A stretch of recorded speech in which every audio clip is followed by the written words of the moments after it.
All right, imagine tomorrow morning you wake up and your whole world collapses in a single day. Your phone buzzes, and with one awful text after another, you find out that your team bus crashed on the way home from a game, and so all of the football team and the band didn't make it. You find out that your family's house has burned to the ground. Before you can even catch your breath, you hear that your loved one has passed away and died, someone that you cared dramatically, or someone you cared a lot about. One tragedy after another. Football team dies, band dies, your house burns down, your favorite loved one dies, all within a span of a few short moments. No warning, no time to process, loss after loss after loss. How would you respond? Would you respond in anger? Would you respond in depression? Would you scream at God? Would you turn your back on him? Well, guys, that is exactly where we find Job at the beginning of this book. Job is a man that the Bible describes as prospering in every way. Job was a guy who had 10 kids. He had servants. He had land. He had cattle. He had all of this stuff. And one day, God says to Satan, "Satan, have you ever considered my servant Job?" And Job says, well, the reason why Job is your servant and he follows you so blamelessly is because you've blessed him with everything. Why in the world would he not love you? And God says, okay, you can attack Job, you can attack his family, and you can attack his land and property, but you can't touch him. Job chapter 1 is Satan attacking all of Job's property, all of his cattle, all of his servants. They are all killed. His cattle is stolen. A tornado comes and destroys the house that all 10 of his kids are living in. And in one brief moment, he loses everything he has, except his wife and the place he was living at the time. Job finds himself in this place where he's having to decide, how am I going to respond to this? Am I going to curse God? That's going to be his wife's recommendation later on. Just curse God and die, Job. Is he going to fall into depression? Well, he does that later on. Is he going to turn his back on God? Is he going to scream at God? Is he going to get angry with God? How is he going to initially respond? That's where we come up to chapter 1, verse 20 and 22. These verses that we're about to read, they are Job's prayer to God after he's lost everything. Okay? He loses everything, and this is his prayer. Verse 20. Then Job arose, tore his robe, shaved his head, and fell on the ground and worshiped. This point is broken yet bowed. Job's first response to this tragedy is both emotional and theological. Okay? It's emotional in the sense that he feels all of this loss. Right? What does it say that he does? What does he do first? He tears his robe. This is a physical, remember we talked about prayer postures? This is a physical manifestation of his heart being broken. His heart is being ripped apart. And this is a physical manifestation of him ripping his coat to say, I am being broken and ripped apart. Then what does he do? Shaves it. This was a physical sign of mourning. Look, he's feeling all of this. Being a Christian and following God doesn't mean that we don't feel great loss. It doesn't mean that we don't hurt really, really bad. It's not like God comes in the picture and then we're like, ooh, things will be really easy now. I've got Jesus. That's not what Job experiences. He feels this very, very deeply. Every wound is raw right now. Yet notice his grief caused him to do something. When grief hits, look at me. When grief hits, we got two options. What are they? What do you think they are? Yes.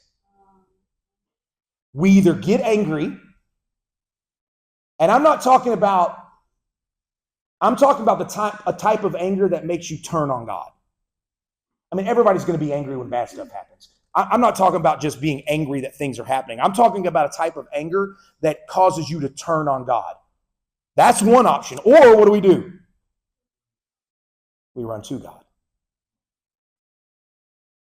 In spite of nothing making sense. What does Job do in verse 20? He falls on the ground and worships. Job is a perfect example of how tears and trust can go together. Tears and trust can go together. And don't let anybody tell you that they can't. One thing that American Christianity is really bad at is mourning and sitting in sadness.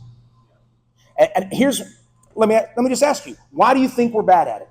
Why do you think that American Christianity is not good at mourning and sitting in sadness and really processing that sadness? What do you think? What would be the reasons why we might be bad at that? Eliab? Okay. Yeah, we're prone to anger. So instead of getting sad and mourning properly, we go to maybe one of the most debased, emotions that we have, which is just anger. What are some other reasons you think, Shelby? So kind of leaning on what you're saying about us as American Christians. So Yeah. Americans as a culture, we tend to be more heavy on like us being blessed as a country and thinking about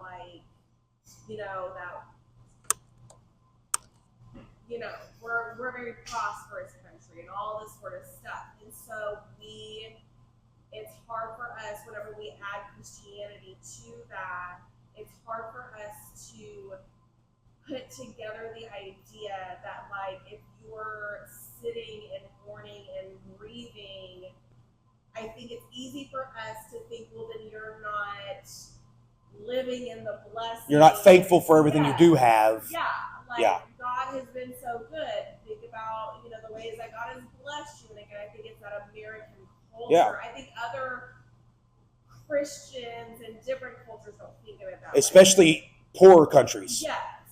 Right? Yes. But we lean on the prosperity. Yeah, why don't you just get over it? You got a house. Right. It's I got a house, but my heart's broken. Right. And that's kind of what I was thinking too, is and kind of added to that, I think we also, because we have so much stuff, we have so many things that we can jump to. Right? So it's I'm hurting and I'm broken, but I can get over it because I have enough things that I can fill up that fake. Instead of really processing and mourning it, I've got enough things that can fill that void up to keep myself entertained enough to where I don't have to really think about it too much. All right, Gabby, you going to say something? I thought you said I've been cosplaying on this a lot. I'm like, you've been dressing up and thinking about this? I think it's because we have wrong theology and think that we are here to exist for our pleasure and that God owes us. Yeah. Because if we're biblical about it, the Lord never promised good. Yeah. He never promised an easy life. Yeah. Yeah, that's the way to say it. Yeah, He's never promised us an easy life or material blessings beyond just our basic necessities. God ordains sorrow and suffering, and faith in worship is a proper response to that. Okay? I love this quote by John Calvin. He said, afflictions are not brought upon us by chance, but by the very hand of God. Here's the next part I want you to see. Look at verse 21. And he said, so after he worships, as a part of his worshiping, this isn't all that he said, but this is what is inspired to be recorded. Naked I came from my mother's womb, and naked I shall return. Job recognizes his complete dependency on God. When I was born, I had nothing. And if I die with nothing, I die with nothing. We bring nothing into the world, and we're not going to take anything out of the world materially. So what suffering often does is it strips away the illusion that we're in control. Okay? We're not in control of our lives.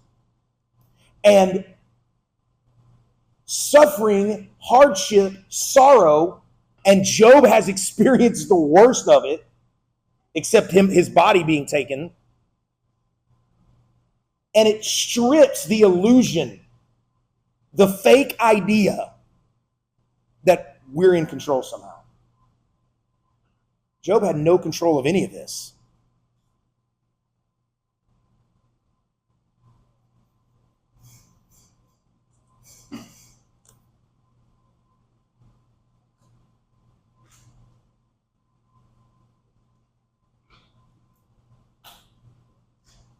The world says, what Gabby was just focusing on, the world says, I deserve better than this.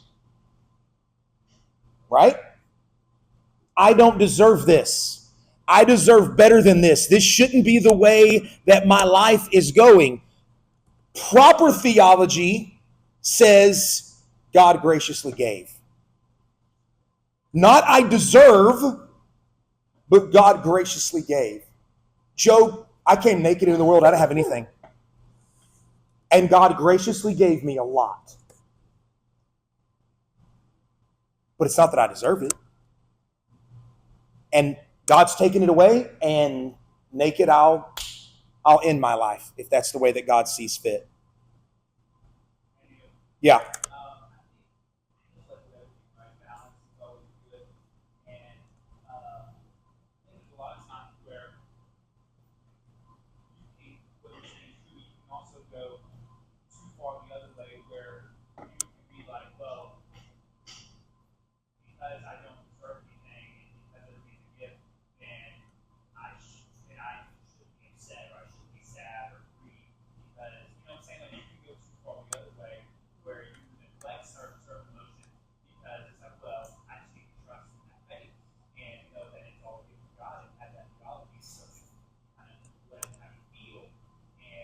Yeah. Well, and that's why naked I came, naked I'll go doesn't neglect the fact that he lost what he had. He doesn't go, oh, I guess my kids didn't matter then. My kids are dead. It's no big deal. That's not his attitude. But this point is so important because even when we don't have anything but God, we're not neglected. That's what that song that we just sang is all about. If all I have is God, he is not neglecting me. If all I have is Jesus, I have everything I need. He is my everything. That's the whole point. Charles Spurgeon said this quote, I have learned to kiss the wave that throws me against the rock, capital R. I've learned to kiss the wave that throws me into the rock. In other words, I have learned that when the suffering comes and the sorrow comes and the hardship comes, that ultimately is going to be a blessing if it throws me to Jesus. It doesn't mean the act itself is good. It doesn't mean that the losing of his 10 kids was good. But what it taught him was, if this throws me, Spurgeon said, if this throws me to Jesus, then that will be good for me. Then this verse. This is the key to this prayer. Look at it with me. He says, the Lord gave, and the Lord has taken away Blessed be the name of the Lord. We just sang that in the song. You give and take away. You give and take away. My heart will choose to say, blessed be your name. It's from that verse. Now, I need you to think with me here. Okay? We're about to dive into some deep theology, and I need you to think. Who did the attacking?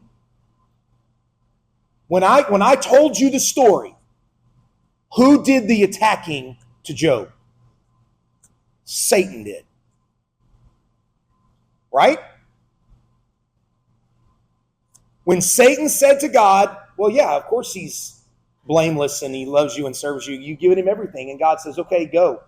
And you can do anything you want, but you can't touch him. Then Satan goes, takes out his kids, takes out his cattle, takes out his servants. Satan took it away. I want you to also see this, okay? Look at chapter 2. Satan is going to show up once again to God.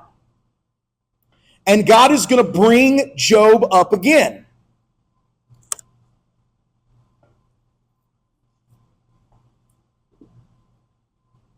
Listen to this. God says, verse 3, and the Lord said to Satan, have you considered my servant Job, that there is none like him on the earth, a blameless and upright man who fears God and turns away from evil? He still holds fast his integrity, although you incited me against him to destroy him without reason. Then Satan answered Yahweh and said, skin for skin, all that a man has he will give for his life. But stretch out your hand and touch his bone and his flesh, and he will curse you to your face. And the Lord said to Satan, behold, he is in your hand, only spare his life. What was Satan asking for? To injure him.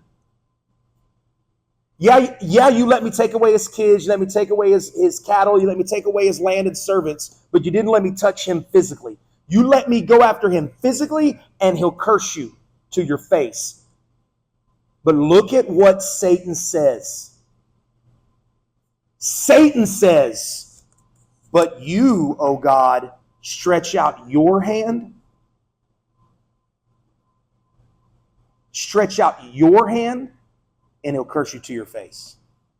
Who's going to do the actual attacking of Job's body? Satan's going to. Who does Satan says ultimately is in charge of Job's body? God. You've got to see this. Listen, you've got to get this. Even Satan knows I'm not in charge of Job. Even if God gives Satan permission to do something, Satan still knows I'm not in charge. Satan is in the hand of God. Satan doesn't get to do whatever he wants to. Now look at what Job says. The Lord gives and the Lord takes away. Isn't that what he said? Who did the practical taking away? Satan. Who does Job say is ultimately the one in control of all of my stuff? Satan or God? God. God is the giver, and I was just trying to add another G to this, and the grabber. He gets to give and he gets to grab. It's his to do with what he wants. And Job says, blessed be your name for that. Blessed be your name for that. David? Something that's always been crazy for me when I read the story. You speak up just a little bit more. Yeah, something that's always been crazy for me when I read the story is that God is the one who puts Job on the window this way. Yeah. He's the one who brings him up. Satan didn't even bring up Job. Say, hey, let me talk to you about Job. God says, have you considered my servant Job? He's the one who brings him to the table. Yep. Not Satan. Yep. Satan doesn't bring up Job. God does. Could God have said, no, Satan, not going to let you do anything to him? Yeah. He could have said, don't get to take his kids. Don't get to take his land. Don't get to take his property. Don't get to take his servants. Yeah. Get out of my face. I'm tired of dealing with you. Could have said that. When Satan comes back and says, stretch out your hand against his body, though, and he'll, skin for skin, he'll turn against you. God could have said, can't touch his body. And guess what? Would Satan be able to touch Job's body if God says you don't get to? Nope. Stop with the water bottle. Okay? He doesn't get to do it unless God gives him the permission to do it. Now, here's the thing. This is not cruelty on God's part. We use the term sovereignty. The word sovereignty, simple definition, God's in charge of everything. That's the simple definition. He's the king. Everything is his. He's in charge. Believing that is not cruelty. It's actually comfort. Here's my question to you. Why is it comfort? Why is God's sovereignty, even allowing evil to happen to you, bad things to happen to you, why is God sovereign over that, not cruelty, but comfort? Why do you think? Yeah? Why is that a comfort to us rather than looking at it as like this terrible thing that God has this control? Why is believing God in control of everything comforting to us, even if his control is allowing some bad things to happen to us? Okay? Romans 8:28. For those who love God and are called according to his purpose, all things work together for good. Is God allowing Job to go through this for Job's destruction? No. God will never allow you to go through something by his sovereign hand for your destruction. He is actually going to use it for your good if you love God and are called according to his purpose. What was your hand? Same thing? Same answer? Now, we get to look at the end of the story and see that God restores everything back to Job tenfold. Job doesn't know this now. We don't always know what God's going to do in the end. But that's where the faith comes in to say, okay, I believe God has good for me. And even when things are seemingly bad and things are going difficult and hard, I know that God is going to work this out for my good so that I end up looking more like Jesus. That's what Romans 8:28 says. You might want to jot that down and look it up later. John Piper says, God's sovereignty is not merely that he has the power or right to govern all things, but that he does so always and without exception. There is never anything that's happening on the earth that God is not in charge of. Nothing. Now, let me tell you what I've just said. I have just declared, proclaimed, taught that God is ultimately in charge of evil. I didn't say that God does evil. Okay? I didn't say that God makes people do evil. I am saying that God is in charge of it. God could stop evil at any moment if he wanted to. But he allows evil in his sovereign plan to bring about his glory and our good. Now look at how the end of this ends. Look at verse 22. In all of this, Job did not sin or charge God with wrong. When Satan does something, Job says the Lord gives. Ultimately, it's the Lord who gave, and it is the Lord who has taken away. We know Satan did it, but Job knows who's ultimately in charge. And what is God's response? Is God's response to go, don't you dare put that on me. Don't you dare say I was the one in charge of that. Don't you dare say that this is my doing. Is that his response? What's God's response? In all of this, Job never sinned, and he never charged me with wrong. When he says, God, you took away, God says, yeah, I did.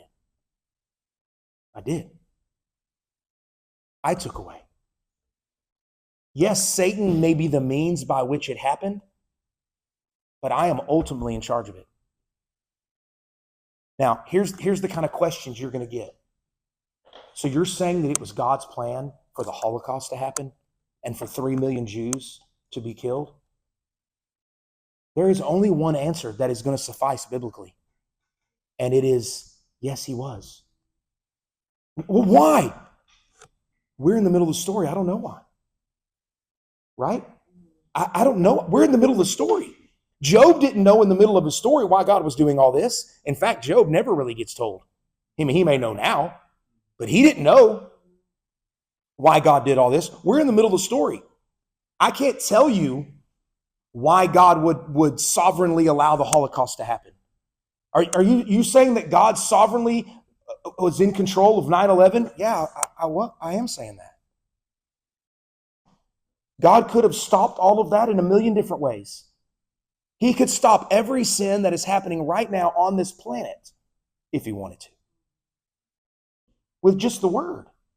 And it'd be over with.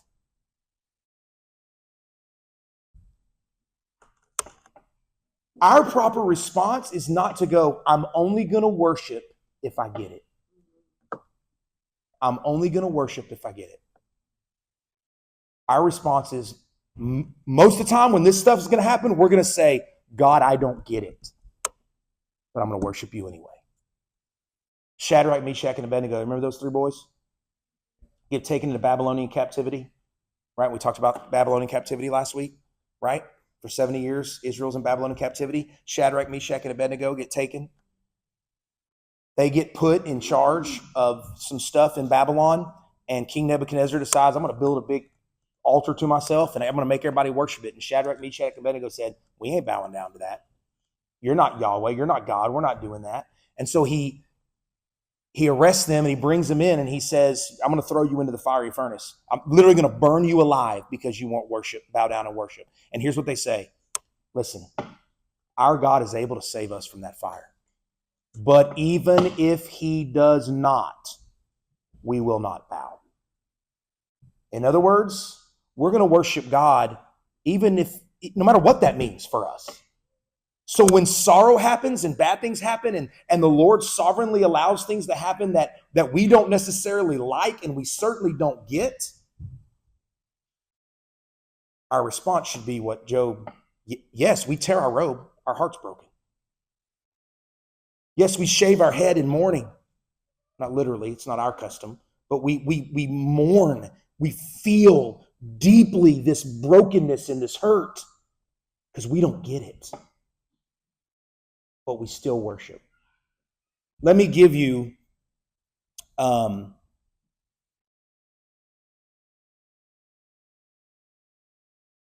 this was a terrible, terrible thing that happened to Job. Okay? The Holocaust was a terrible, terrible thing. 9/11, Pearl Harbor, the Crusades, the Salem witch trials, Jeffrey Epstein, that's big in the news today. All of it, really, really evil and bad. None of them come close to the greatest sin that's ever happened on the earth, though. Someone want to tell me what's the greatest sin that's ever happened on the earth, Eliab? Nope. That's not the worst. The first blood. Rambo? Yeah. Rambo First Blood? Yeah, that was it. What were you going to say, Josias? Not the first murder. What's the worst murder that's ever happened? Jesus. The worst sin that has ever happened is that human beings put to death the perfect Son of God. Okay? That's the worst sin. Listen, that's the worst thing that's ever happened. It's worse than what happened to Job. It's worse than what happened at the Holocaust. It's worse than what's happened no matter what you name, you cannot name something worse than the Son of God made flesh, perfect and holy and righteous, being killed at the hands of sinners. And yet, do you know what Peter says in the book of Acts? All of it was predestined to happen by God. Listen carefully to this. Was it God's plan for Jesus to die? Yes. Did he decree and plan and predestine, and did he do all of that so that Jesus would die? Yes. Now, did he permit evil, wicked men to do it as a part of his plan? Yes. But it was God's ultimate plan. Just like Satan did this to Job, the Jews and the Romans did it to Jesus. But who was ultimately in charge of the death of Jesus? God was. So here, this is what I need you to get, okay? If the worst sin that has ever happened was a part of God's plan, now we know how God worked it for good, don't we? That's the greatest thing. We look at that and we're like, that's the greatest thing that ever happened. Jesus died. It was murder. It was sinful what those people did. Yet at the same time, it's the greatest thing. It's going to renew humanity. So my point is, if God does that with the greatest evil that's ever been perpetrated, don't you think he's doing it with all the lesser evils as well? If he's doing it with the greatest evil, of course he's going to do it with Job, with the Holocaust, with 9/11. Does that mean we don't call it evil? Of course not. Of course it's evil. Of course we call it evil. But we trust that God knows better than we do.